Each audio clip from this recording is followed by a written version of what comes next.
అరే రమణ, లేరా, తెల్లారింది. 6:30 అవుతుంది. పేడెత్తి పాలు తీయాలి, డైరీ పంపించాలరా. మచ్చా లే మచ్చా.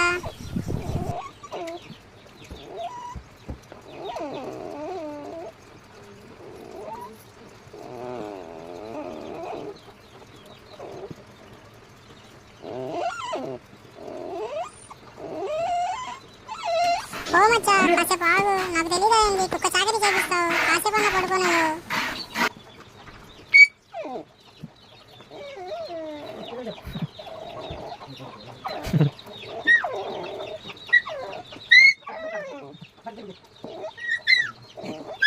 మచ్చా, ఇంకోసారి నన్ను నిద్ర లేపానుకో, గేదెల దగ్గర తాళ్ళన్నీ కొరికేసి గేదెలన్నీ బయటికి తోలేస్తాను. ఇష్టం అలా. నేనైతే ఈ రోజు పాలు తీయ పేడెత్తా. డైలీ నేనే చేయాలి, నువ్వు వెళ్ళి చేసుకోపో.